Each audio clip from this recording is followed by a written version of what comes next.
Hello YouTubers, what we're going to do today is we're going to rhinestone an outlet cover. This is another great beginner rhinestone project. You can use it to practice different techniques or just kind of get the hang of rhinestoning. It's a fairly quick project and so much fun on the wall. So much more fun than just the regular outlets. So let me go show you what you need. So what you're going to need is your outlet cover. Nothing special. I literally just took this one off the wall in my kitchen. So your outlet cover, and then we're going to sand it lightly. We're not taking off plastic, just lightly sand. And then I'm going to spray paint this time for my gap coverage. And then you're going to need your rhinestones, obviously. So on this one,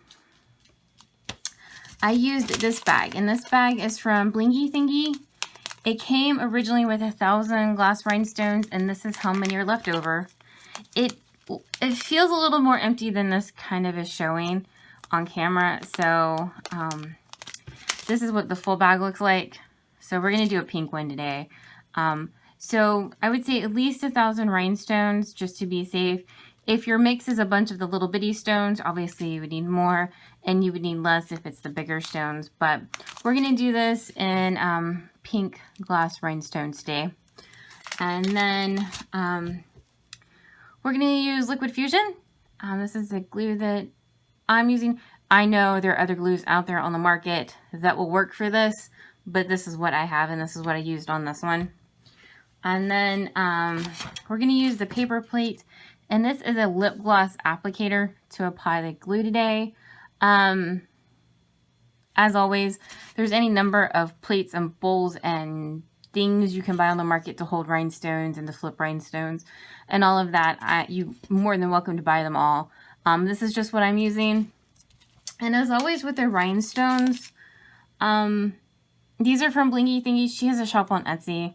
But buy all the rhinestones from all the places. You do not have to buy what I've bought, but buy all the rhinestones from all the places. Support all the little businesses. So, but I'll leave a link down to the supplies you need for this. But it is a pretty easy and quick project. So, let me talk about these real quick. You're also going to need your favorite rhinestone picker upper tool. This one is the one we used in the crock video, so it's really chewed up. These are from Amazon. You can also find them all over the place, but your favorite variety of this for picking up your rhinestones. All right, so I'm going to talk about outlet covers real quick. They come in different sizes, if you didn't know that. So this one is obviously smaller than this one. They come in different sizes if they need to cover the rough opening between the box and the wall and your drywall in your house. So this one is from the ceiling in my basement, so there's no drywall up there, so it's a bigger outlet cover to make sure you cover the box so nobody can stick anything in there. This is a smaller one. This is from upstairs in my kitchen. So that's why they're different sizes, and that's why they're made in different sizes. If you're trying to be more budget friendly, you might want to stick with the smaller sizes rather than the bigger sizes. I didn't think about this when I grabbed this off the wall. I was like, ooh, let's rhinestone. The other thing I did not think about when I said, ooh, let's rhinestone, is I kind of just went through my rhinestone collection and said, ooh, this is a pretty mix. Let's use this. This is a glass rhinestone mix. Like I said, they're 12 to 15 bucks plus shipping online. This one is, and it used almost all of this. May be able to use this in another project, but it used quite a lot of the rhinestones. So now this picks at a pretty expensive outlet cover now by the time you factor in time and glue.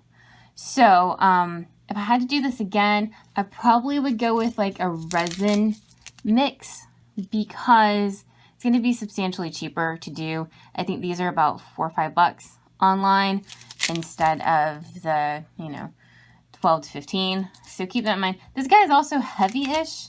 I mean, he's not like ridiculously heavy, but he's obviously heavier, and the glass would make it heavier than the resin would be. However, I will say that if you are going to cover like a light switch cover, that is the most touched light switch cover in your house, like in a hallway or like the main entry points of your house, I would recommend the glass just because they're going to hold up better after being touched day in and day out than the resin ones will. Also, if you have any of the AB coating rhinestones, there's normally a disclosure with them. So the AB is the ones with a pretty coating. Apparently after time they can come off if you rub it a lot. So keep that in mind with with where in the house this is going to be, how much is going to be touched, and how much you want to spend on it. Because the choices you make can vary a lot based on those.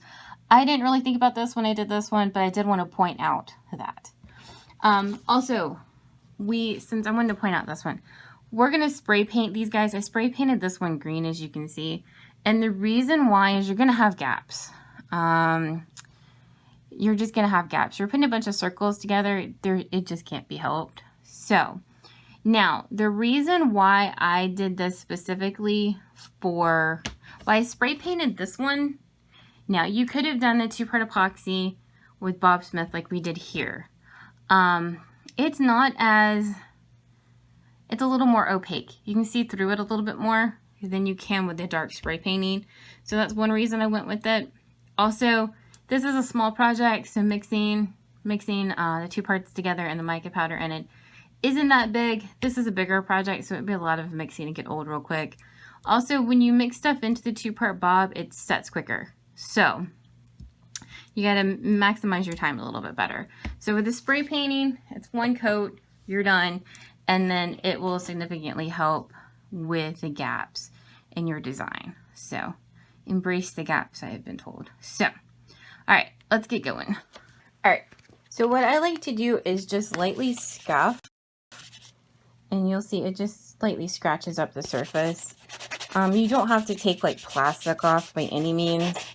You just need to give the glue something to grip onto. You need to give the spray paint something to grip onto because we're going to spray paint first. Now I just clean it off with some Windex, and then I'm going to go spray paint this. Several light coats. So I'm going to go spray paint this now. Several light coats. It does not have to be a perfect spray job by any means. You're just trying to make sure it's mostly covered in the right color. Now, this was what was in the craft stash over there. Does not need to be a fluorescent pink by any means. But this was the only pink I actually had. I'm surprised. But just some color that's vaguely close to your rhinestone color, so that it's not so evident when you have your gaps. Here's a screw in the middle of this. You're going to want to spray paint it too, or else you're going to have a big white dot in the middle of your sea of pink rhinestones. So spray paint that too. Alrighty, so I got this all spray painted. You're also going to want to spray paint the head of the screw that goes in here so that it's not bright white sticking out. I used this because it's in the craft stash. Highly wouldn't recommend it. It was really, really thin, and it didn't really do a good job, and I'm trying not to buy stuff if I don't have to, but I wouldn't recommend this if I'm honest. I would buy just normal spray paint. This was a normal spray paint that I spray painted here, and it was a lot easier. But thin coats, and now what we're going to do is we're going to lightly sand this, and I mean lightly. You don't want to take off the spray paint you just put on. But you do want to scuff it up just enough to give you the glue something to hold on to. Alright, so we're going to take the Walmart Windex, and I just want to wipe it off to make sure we're getting any dust off. You can kind of see some of the dust. Also, in a perfect world with normal spray paint, this would be better covered because you're obviously more than likely going to see this. It doesn't really matter so much if this is covered, like in the middle right here, but the edges, I really would have liked to get covered better. That spray paint is just not fun. So, wipe everything off. Alright, so this is our lipstick applicator. Now, I found this glue dries pretty quick on this surface, so more is kind of a little bit better than less. And I like to outline the openings first. The defined edge for your openings is going to make it look a little more polished than if you were scattering and then kind of butt it up to it. So, and we are going to scatter for this. The reason why is because it's the pattern I like. I think like the straight lines would kind of make me crazy trying to make sure they're straight. So,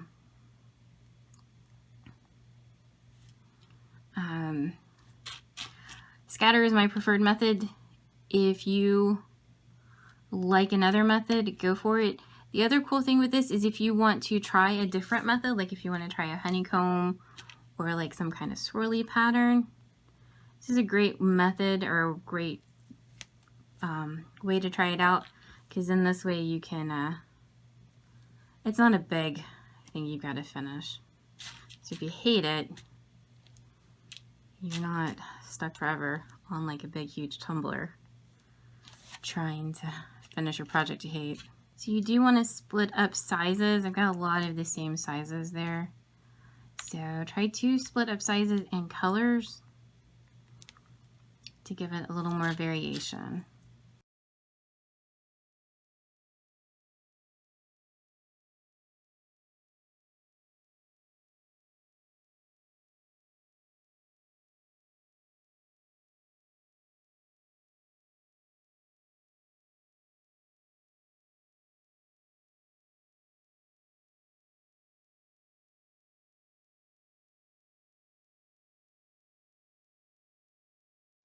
I highly recommend either having like a toothpick or something you want to pokey in just to kind of slide your rhinestones around some if they're not wanting to cooperate. They will slide in the glue, it's just kind of how this works.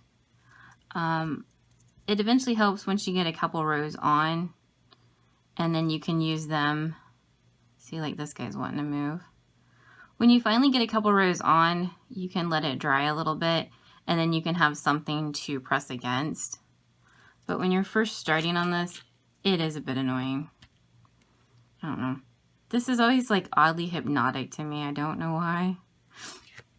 Because like I show people the things I've made and they're like, oh my God, it must take forever. And I'm like, yeah, but it's hypnotic while you do it. Also, you're going to want to make sure that you routinely kind of make sure nothing's impeding the opening of your outlet, because you do need to have room for your outlet to come back out. And it's easy to move them over and get them stuck while you're trying to rhinestone and worry about other things. Let me take this guy off. I don't know if there's enough glue there and if it's like new glue or old glue, so we're going to take him off. But we're going to keep going with making sure the outline is done, and then I'm going to let it dry. So like I said, you have something to kind of butt your rhinestones up against that are a little more solid. Be generous with your glue. It's going to want to dry if you try to put on a coat that's too thin. It's going to want to dry really quick. Also, you're also going to want to make sure that your mix has a variety of sizes and colors. That way it's easier to scatter to fill into things. If you end up with a mix that's got a lot of little things or a lot of big problems, it's harder to fill in little bitty gaps like you're going to want to. So make sure you have a wide variety of sizes for sure. Colors, I'm a big fan of more colors rather than less, just because it's really easy to put a bunch together when you don't have a bunch of different colors. So some mixes just vary more than others. But more colors and more sizes definitely makes it a little bit easier. Especially if you're just starting off and you don't kind of know how to lay things out yet. Definitely more colors and more sizes. Also, don't be afraid to pull them back out. If you put one on there and you're like, you know what, I just don't like that, I'm going to take it back out. I'll be back when I have all of this done, and then we'll start on the edges. Alright, so I have made some progress. And like I said, we do the outlines in the middle, and then I work from the inside out is kind of my preferred method of attack. And I would do the same thing if I had like a standard light switch. I would do the light switch and the screws and then work from the inside out. So what I wanted to show you is this curve. And like on the outlet, or like we did on the charger, when you're going over the edge, you're going to want to make sure that you have smaller stones. The reason why is you want those small stones to sit flush on the outlet cover. If you put a big honking stone there, more than likely it's not going to sit flush there. So Also, there's no kind of rhyme or reason for what I put where. Just kind of what seems to fit. But yeah, for the little side pieces, you're going to want to do more smaller pieces.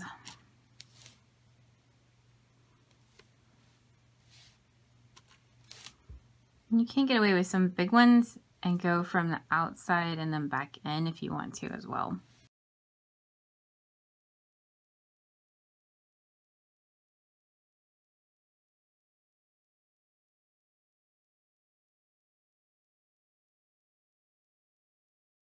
Okay, so you're going to want to keep an eye on these because they're going to move. They just are. You've got fresh glue. And the big thing you do want to make sure of is that they're sitting flat.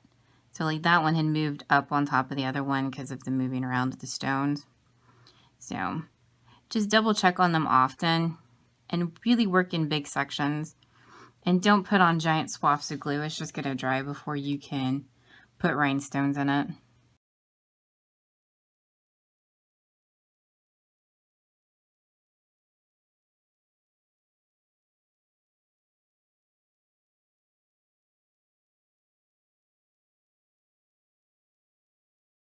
All right, so that's how you do an edge. So smaller rhinestones along the edge, and you're going to want to make sure you come along fairly often and make sure that they haven't slid anywhere, like they're going to want to do, like this guy, and he may not have enough glue. But because they're going to want to slide, so make sure you just come along fairly often and make sure they haven't slid anywhere. But small stones around the edge to cover it. And like I said, in a perfect world, this would be better painted. It's just not, and it'll be okay. It's for me in my basement. But in a perfect world, I would like this to be better painted to help camouflage the gaps. And you're going to get more gaps along this edge just because it's impossible to put them in close enough. So I'm going to finish this up. I never know how much I want to see of this because basically it's the same thing. Put glue, place rhinestones, put glue, and place rhinestones. Like I haven't done anything I haven't shown you already. I do have like a fast video of this guy that I'll put up as a YouTube short. So if you want to see me do the whole thing, it's in really, it'll be like a minute or so long, but you can see me do it that way. But same thing, I'm going to put my glue and place my rhinestones, put my glue and place my rhinestones. So you're not missing anything. I'll be back when it's done. Alrighty, so we are all done. That is what our completed outlet cover looks like. It takes me, I would say, somewhere between an hour and 2. Now, I'm not diligently doing this. I'm watching TV and throwing the ball for the dog. So I'm doing other things, but about 2 hours. We're a little gappy some places, but you know, whatever. I think this is kind of a fun project, especially like in a boring room in your house. But I did want to show you this. Because in the bag, it looks like there's more stones, but really there's not a lot left over from those 1,000 stones. And I probably could have shoved some more in here. So, more is probably better when you're doing this. You don't want to run out of rhinestones. So, if you have any questions, please let me know down in the comments, and I'll be happy to answer them. Be back with another video soon. Thank you so much for watching. Please like and subscribe.